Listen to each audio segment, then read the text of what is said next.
It really depends on where you're coming from in life, what age and stage you're at. If you're younger, it's easier to, you're already in a world where your life is so social. You've created it like that. High school, college, you're moving out, your job area. But then your people in your life start to fizzle out and you have to create your social scene. So the people that you would like to marry are now less available because your social scene has gone smaller.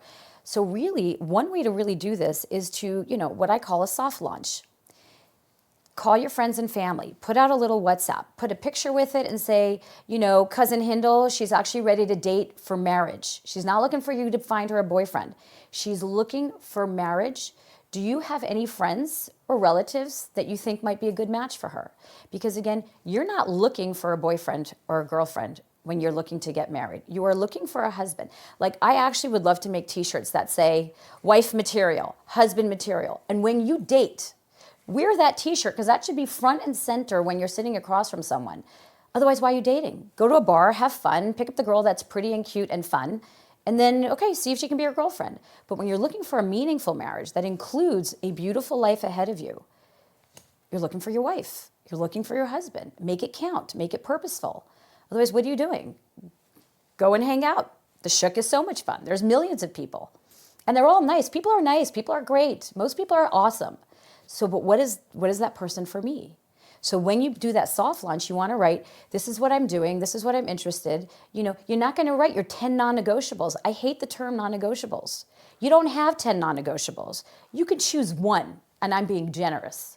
Okay, if the person lives across the world and you have old elderly parents and you want to live there, you don't want to move to Brazil. You don't want to move to Australia. Sorry, Australians. But really, non-negotiables shouldn't be on your paper. I have 10 top priorities. You don't get to have 10 top priorities. You're looking for someone wonderful that completes you.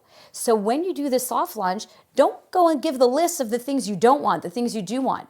I know people that called me, well, does she have her doctorate? No, she doesn't.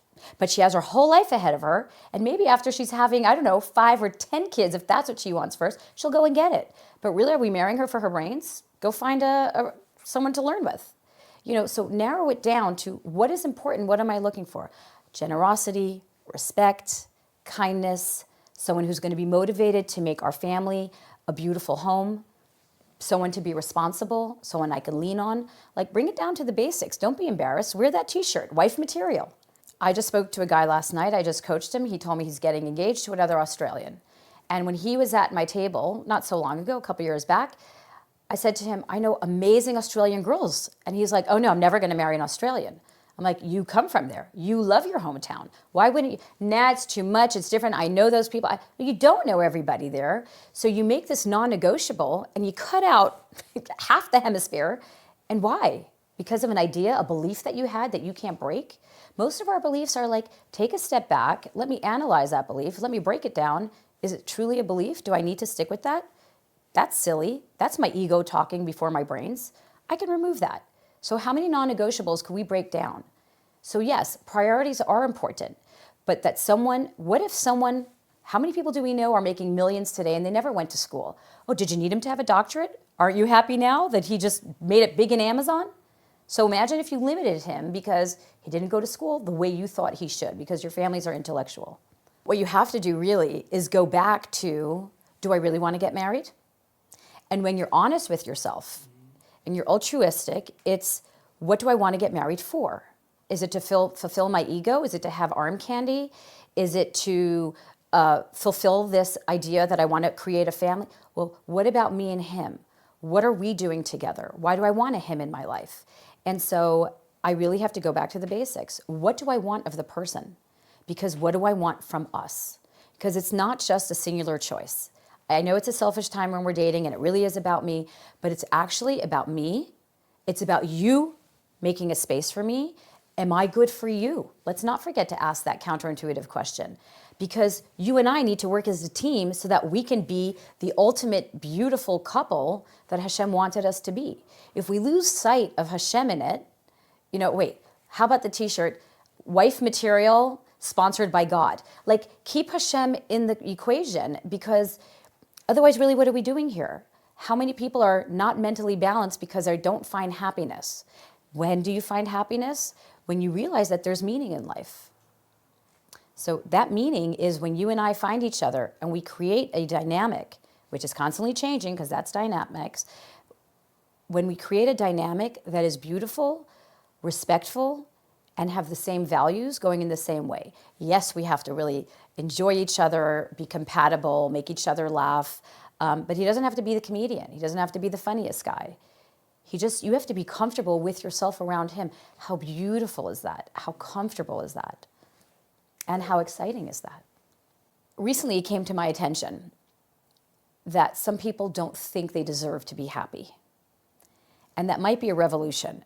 It's a subcategory in that revolution of dating. But everyone deserves to be happy. And I don't know what happened in your life. And I'm not a therapist when I coach. And I don't want to hear all your background, but I do ask personal questions like, what's a relationship with your family? Is there someone you're not talking to? Do you have close friendships?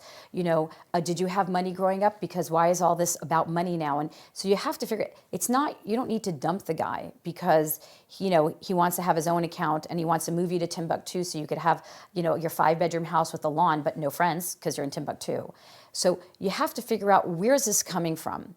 It doesn't mean he's off the table. So revolutionary, I guess, to me would be like, you really have to do a deep dive into what's holding people back and understand that, like, they deserve to be happy. It's beyond deserve. They need to be happy. And if you don't think you need to be happy, you actually can't be happy in your marriage. No one's going to do it for you. And so where you see often men just like subservient to these women, waiting for them to like say, oh, I'm feeling it, or women to say, oh, when is he going to propose? Well, first of all, why are you giving him everything anyway of yourself? You've moved in, so now you're just the girlfriend. Why does he need a wife if he's got a girlfriend? So he's missing the point. He doesn't think you earned something better than that. And you think that like, okay, maybe this is where I belong until he's ready for me. So you've demoted yourself. And that's because you don't think you deserve to be the beautiful person that Hashem made you to be. You are God. Hashem made you a piece of God. So you got to own it. You got to step up into it. And don't date someone till your self-confidence is exhibiting that and shining it forward.